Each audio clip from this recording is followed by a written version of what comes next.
Hi friends, கிராமத்து பொண்ணு visa பேசுகிறேங்க. இந்த எங்கள் வீட்டில் வந்து இன்றைக்கி உளுந்து வடை, சரிங்களா? மாவுக்கு ஒரு போட்ட இட்லி மாவுக்கு ஆட்டலான்னு கொஞ்சம் உளுந்து எச்சா போச்சு. அதனால் அதை தனியாக எடுத்து வச்சு டிஃப்ரெண்ட்டான ரெசிபி ஒன்று பண்ணியிருக்கேன், சரிங்களா? அது எப்படின்னா,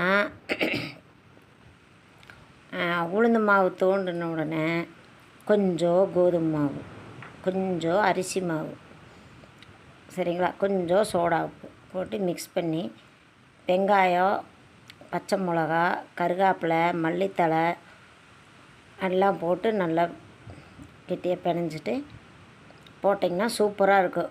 உளுந்தில் ஒரு சிலர் நம்ம வந்து வெறும் உளுந்தில் வடை போடுறோம். இது வந்து நான் செஞ்சு பார்க்கலாமேன்னு இன்றைக்கி ட்ரையல் பார்த்தேன், சரிங்களா? எப்படி இருக்குதுன்னு அம்மா நல்லா இருக்குதுன்னு சொன்னாங்க சாப்பிட்டுட்டு, சரிங்களா? அதனால் நீங்களும் ஒரு முறை ட்ரை பண்ணி பாருங்கள். உளுந்து மாவு கூட கொஞ்சம் அரிசி மாவு, கோதுமை மாவு, சோடா உப்பு கொஞ்சம் போட்டு மிக்ஸ் பண்ணி வெங்காயம், பச்சை மிளகா, மிளகு, மல்லித்தழை, கருவேப்பிலை எல்லாம் போட்டு நீங்களும் ஒரு முறை ட்ரை பண்ணி பாருங்கள், சரிங்களா? செஞ்சு பார்த்துட்டு கமெண்டில் சொல்லுங்கள், லைக் பண்ணுங்கள், சப்ஸ்கிரைப் பண்ணுங்கள், ஓகேவா? எனக்கு என்னமோ தோணுச்சு டிஃப்ரெண்ட்டாக செஞ்சு பார்க்கலான்னு. சிலர் உளுந்து உளுந்தில் மட்டும் வெறும் உளுந்தாட்டி வடை சொல்கிறாங்க. சரி, நம்ம செஞ்சு பார்ப்போமேன்னு செஞ்சு பார்த்தானா அது ஒரு டேஸ்ட்டாக தான் இருக்குது. நீங்களும் ஒரு முறை ட்ரை பண்ணி பாருங்கள், ஓகேவா? பாய்.